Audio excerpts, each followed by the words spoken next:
2018 के इलेक्शन से पहले से हम तो उन लोगों में से हैं जो इस चीज को कह रहे हैं कि ये सिस्टम आपका नहीं चल रहा। हमने जब से ये मुल्क बना कुछ नहीं किया। जिनको हमने बिराका वो बैठा हुआ जिन अमेरिका सुपर पावर है, आप ले आए उसको हॉर्मज उसके पास। हम एक लूज स्टेट है। कल तक कहता था कि इनका हम मुआशी नाख्ता कर देंगे, ये रोटी नहीं खा सकेंगे। आज रोता है और पाकिस्तान का नाम ले लेके शिकायतें लगाते हैं अब्बू को। अब्बू कौन है उसको आई डोंट नो। आप मेरे साथ एक बहुत डिबेट कर चुके हैं इस बात के ऊपर कि रीज ये सिस्टम अब गवर्नेबल नहीं है, हमें इसमें इस्तेहाद करनी है, हम उन्हीं पुराने निज़ाम के ऊपर चल रहे हैं, क्यों चल रहे हैं।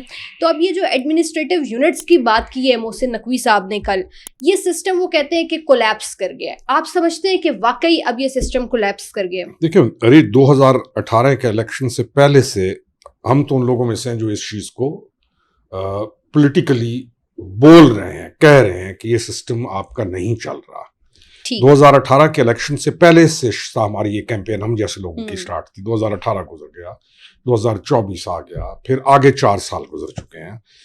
तजर्बात तो है नहीं, क्या हमारे पास रिजल्ट्स अभी तक नहीं आए कि हम मामलात हमारे नहीं चल रहे। हम एक लूज स्टेट है, हमारे पास लोकल गवर्नमेंट सिस्टम एग्जिस्ट नहीं करता। हमारे पास जो सूबे हैं करोड़ों, यानी जो 10 मुल्कों की आबादी है उसका एक सूबा है। फिर आपके पास एडमिनिस्ट्रेटिव यूनिट्स की इतनी शदीद कमी के साथ उनकी इतने मसाइल हैं कि चलें शुक्र है कि हम तो इस चीज को, जिस चीज को हम अरसे दराज से कह रहे हैं, आज वो मौजूए गुफ्तगू बन गया। ये अच्छी बात है। चलिए, मौजूए गुफ्तगू तो बन गया, लेकिन एक प्रॉब्लम जिसको उन्होंने आइडेंटिफाई किया और उसका मशवरा उन्होंने दे दिया, तमाम सियासी जमातों को बैठकर रीसेट करना होगा। तो कौन बैठाएगा? जब तमाम सियासी जमातों की हम बात करते हैं तो बहुत बड़ा सवाल आता है कि कौन कौन बैठेगा। तो ये मशवरा आप कैसा देख रहे हैं कि सब बैठ जाएंगे? मैं ना बहुत सारी चीजों के ऊपर खामोश भी रहूंगा, क्योंकि he is part of the government and he is federal minister as well. ठीक है, अब जब मशवरे हैं तो वो फिर मशवरा आपने और मैंने तो लेके नहीं जाना पॉलिटिकल पार्टीज के पास कि जी आप आए बैठे और इस बात को हम इसको डिबेट को जारी करते हैं। आपने और मैंने तो करना नहीं है। अभी मशवरों से तो काम नहीं चलेगा। देते रहे मशवरे, 2 साल आगे बैठा लें, फिर जिस दिन आप बिठा लेंगे सारों को, फिर उस दिन हमें भी बताइएगा, हम भी खुश हो जाएंगे कि सारे बैठ गए इस मामले के ऊपर। लेकिन ये तो एक ऐसा मसला है ना रोकड़ी साहब, जो हम काफी अरसे से देख रहे हैं, और चलें ये दुरुस्त भी है कि छोटे यूनिट्स होने चाहिए, निचली सतह तक इख्तियारात भी जाने चाहिए, हर इंसान का हक है। लेकिन इसमें पॉलिटिकल कंसेंसस की आप क्या समझते हैं कि किस हद तक जरूरत होगी अगर ये होता है तो? इंडिया ने ना जैसे ही मुल्क बना, हम और इकट्ठे हुए ना, उन्होंने उसी वक्त अपना सूबे छोटे करने शुरू कर दिए और वो लगातार एक प्रोसेस को करते आ रहे हैं। और आज मेरे ख्याल में 36 से भी ज्यादा यूनिट्स हैं उनके। ठीक है, बिल्कुल है। हमने जब से ये मुल्क बना कुछ नहीं किया। क्यों नहीं किया? वैसे बातें बड़ी की हम सारों ने। इसी तरह बातें, हमने बातों के हमारे दस्तरखान हैं और बातों के हमारे दस्तावेज हैं और बातों के हमारे पता नहीं दीवान हैं, हर चीज है, लेकिन हमने नहीं किया। इंडिया डैम बनाता आया, हमने नहीं किया। इंडिया अपनी चीजों को दुरुस्त करता आया, हमने नहीं किया। हमने ये क्यों नहीं किया? अब जब इतना अरसा गुजर गया है, 70-80 ईयर्स नाउ, तो आप जब अभी जरूरत तो आपको है इस चीज की जी। आपसे नहीं चल रहा सिस्टम, ना चल सकता है, इस तरह का कमजोर फेडरेशन है।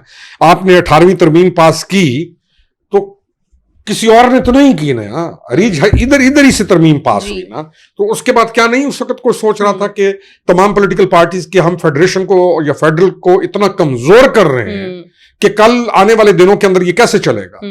हमने जब ये मोटरवे बना रहे थे तो ये 3 लेन इधर है, 3 लेन इधर है, 6 लेन इधर थी, 6 लेन इधर थी, क्योंकि उस वक्त ट्रैफिक कम थी। हम आज सोचते हैं ना, हमने 10 साल बाद का तो सोचना ही नहीं है, तो हमने कहा जी नहीं 3 लेन भी बहुत है। वाकई उस वक्त बहुत थी, आज वो कम पड़ गई। तो हम नहीं सोचते कि 10 साल बाद क्या है, 20 साल बाद क्या है। हम आज सोच रहे हैं, जो जहां बैठा है वो आज का दिन गुजार रहा है। हाँ, एक चीज हम बिल्कुल अच्छे तरीके से सोचते हैं, अनफॉर्चुनेटली 80s के बाद ये जो बना, अपनी बीवी बच्चे और उनका लाइफस्टाइल और उनके लिए अगले 10,000 साल की जिंदगी समवेयर स्पेन में, फिर उधर से इसके ऊपर वीडियो भी चढ़ाते हैं कि ये मैं आज सुबह वॉक कर रहा हूं, पेंसिल्वेनिया के पता नहीं कौन सी है, मौसम बहुत अच्छा है, हल्की हल्की बारिश हो रही है और बहुत अच्छा माहौल है, मैं वॉक कर रहा हूं, मैं बड़ा एंजॉय कर रहा हूं।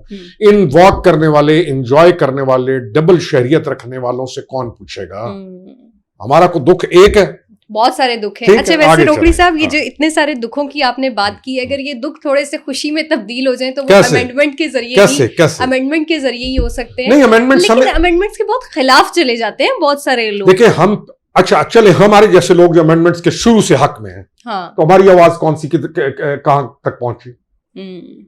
आपने भी तो अब चलें अगला सवाल। अच्छा वैसे ये जो एक बात हुई है, ये जो डिस्कशन हुई, ये उनकी अपनी जाती राय है या आप समझते हैं कि मोहसिन नकवी नहीं, और मैं इस पे हुकूमत मैं एक कुछ भी पेज मैं पर? देखिए मैं वही कहूंगा ना कि ये तमाम वो बातें हैं जो हम बहुत अरसे से कर रहे हैं। हम्म। तो अच्छा, एक आदमी ने अगर बात कर दी है तो ठीक है, हम तो यही चीज को हम एक चीज को कितना अरसा से रिपीट कर रहे हैं ऑन ग्राउंड पॉलिटिक्स से स्टार्ट किया काम आज तक, यानी हम इन तमाम मसाइल को देखते हुए for the public of Pakistan, greater interest of Pakistan, हम तो ये चीज बहुत अरसे से बोल रहे हैं। इट इज गुड कि किसी ने, अच्छा है अभी लोग डिस्कस करना शुरू हो गए आफ्टर दिस। अच्छा उन्होंने वैसे कॉकरोचेस की भी बात की ना, और उन्होंने कहा कि आप इनको कॉकरोच कहें या कुछ भी कहें, बेसिकली वो नौजवानों की बात हो रही थी, ये सारा निजाम उलट सकते हैं। आई थिंक मेरी बात सुने, हमें इंडिया के कॉकरोच वाली मिसाल देनी ही नहीं चाहिए। अच्छा वैसे हमारा कल्चर टोटली डिफरेंट। हम एक नेगेटिव पोलिटिसाइज सोसाइटी में, जिसमें हमने नौजवानों को, बच्चों को एक निहायत नेगेटिव पॉलिटिकल मूवमेंट का अनफॉर्चुनेटली हिस्सा बनते हुए देखा है, और उस पॉलिटिकल मूवमेंट का जो रिजल्ट्स हैं हम वो भी देख चुके हैं। हम ये वाली मिसाल जो है ना वो डिफरेंट है। वहां पे कांग्रेस का मिजाज टोटली डिफरेंट है। वहां पे एक एक्सट्रीमिस्ट की गवर्नमेंट थी। एक्सट्रीमिस्ट की गवर्नमेंट के अंदर उन्होंने, नौजवानों का एक काम शुरू हुआ, उन्होंने कहा कि जी हमारे पेपर्स लीक हुए हैं, उसके ऊपर एक जस्टिस ने उनको कॉकरोच कहा और उन्होंने एक मूवमेंट शुरू की।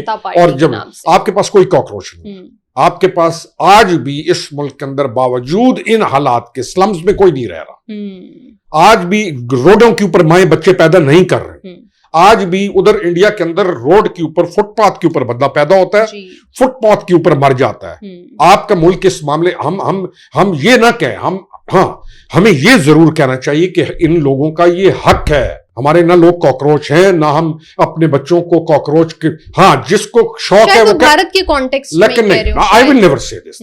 मैं क्यों, आप समझते हैं कि हुकूमत के अंदर कोई खौफ है जेनजी? मुझे नहीं पता। चले अच्छा वैसे जेनजी जो है ना, जेनजी उसको भी समझना जरूरी है। इनका हक है, फिर कह रहा हूं, ये हमारे बच्चे, मेरे बच्चे हैं ना। आप ये सारे किसके, कौन है, मैं क्या, और हम एक डिग्निफाइड कौम है। किसी के बच्चे को कोई कॉकरोच कहेगा तो आई विल ऑलवेज ऑब्जेक्ट के तुमने, मेरे मियाँ वाली, मेरे हल्के के बच्चे जो हैं वो कॉकरोच है नहीं, हमारे वाले तो भेड़िए हैं सारे। अगर मैं अपने हल्के को देख लूं तो कॉकरोच नहीं, वो तो है भेड़िए, बिगयाड़ हैं सारे। वो कुछ और कर देंगे क्या, इसलिए वो अपने अपने घरों में बैठ रहे हैं, ठीक है। अच्छा चलें, लेकिन बहरहाल ये अमेंडमेंट्स के थ्रू होना चाहिए ये सिस्टम। अब आप भी समझते हैं कि गवर्नेबल नहीं है, और ये सब कुछ जो ऑफ कोर्स आपको अमेंडमेंट्स की जरूरत है, आपको वफाक को मजबूत करने की जरूरत है, आपको नए यूनिट्स बनाने की जरूरत है, लेकिन लिसानियत की बुनियाद पर नहीं। यानी आप मजीद तकसीम नहीं, लिसानियत की बुनियाद पर नहीं, यानी आपको निकलना पड़ेगा। आपको इन लिसानियत से, असबियत से निकलकर पाकिस्तानी होने के लिए पाकिस्तान की बुनियाद पर काम करना पड़ेगा। ठीक। अच्छा रोकड़ी साहब, दीगर मौजूआत की तरफ आते हैं। पाकिस्तान की वजारत खारजा ने शदीद सख्त तहफ़्फ़ुज़ात का इजहार किया है ईरान और अमरीका के मामले को लेकर, लेकिन उन्होंने कहा है कि एटलीस्ट अपनाए हुर्मज को लेकर दोनों ममालिक के दरमियान कुछ ना कुछ निगोसिएशंस चल रही हैं। आप इन निगोसिएशंस को कहीं पॉजिटिव होता हुआ देख रहे हैं? क्योंकि नजर नहीं आता। I don't think so. After all what has happened now, मुझे नहीं लगता कि हम इस कैपेसिटी के अंदर हैं, या बहरहाल ईरान ने जो कुछ किया, और यानी ये गेम हमारे से बहुत आगे निकल गई है। हमें पाकिस्तान की सालसी से आप समझते हैं कि ये बहुत आगे ये गेम बहुत आगे चली गई है। मार होता है ना, एक दोबारा डूबने के बाद को आ जाए आपके पास, तो उस वक्त तक, इस वक्त आप, तो ये जो ईरान और ओमान का कोई मैकेनिज्म बन रहा है, इसको कोई आप मेजर ब्रेक थ्रू मिलता हुआ देख रहे हैं? आई डोंट नो वो क्या है, मुझे नहीं आइडिया। ओमान क्या कह रहा है? वो भी अब यही चाह रहे हैं ना कि हुर्मज खुले, ताकि हुर्मज को इशू बनाया ही ईरान ने, हुर्मज ने तो खुलना, लेकिन हुर्मज का कंट्रोल भी तो वो नहीं देंगे ना। नहीं, कंट्रोल किसके पास है? अमेरिका चाह रहा है, तो बैठा हुआ है ना, आ गया ना अमेरिका, तो कैसे खुलेगी? नहीं मेरी बात, हुर्मज खुली हुई है, चल रहा है, अमेरिका के कंट्रोल में चल रहा है। आपने जिन को आपने बिराका, वो बैठा हुआ जिन अमेरिका है, सुपर पावर है, ठीक, आप ले आए उसको हुर्मज में, हुर्मज उसके पास है, बस आगे चलें।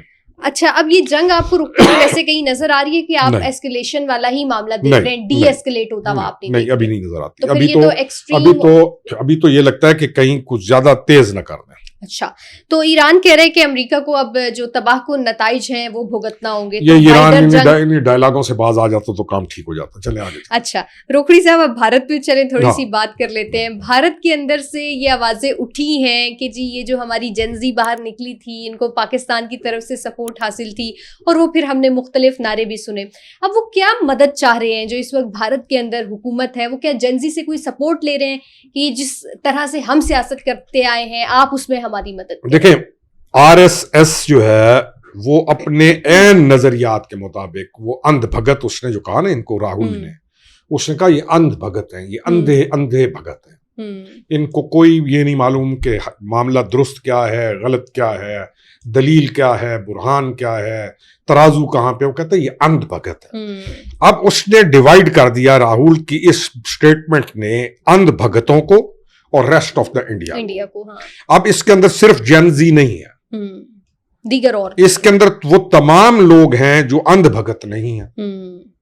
तो ये एक बड़ा इंपॉर्टेंट पॉइंट है जिस पे राहुल ने चोट मारकर उसने बिल्कुल ही मामला क्लियर कर दिया।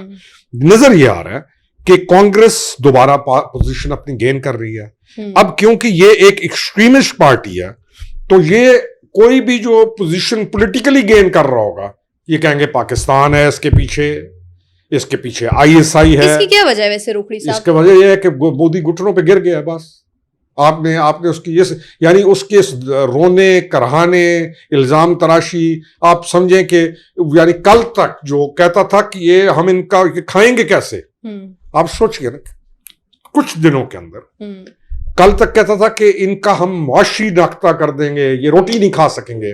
आज रोता है और पाकिस्तान का नाम ले लेके शिकायतें लगाते हैं अब्बू को। अब्बू कौन है उसको आई डोंट नो। अच्छा, पाकिस्तान के दफ्तर खारजा से वैसे पूछा गया कि ये जो भारत के अंदर तमाम तर मामला चल रहा है, इस पर आपका क्या कहना है?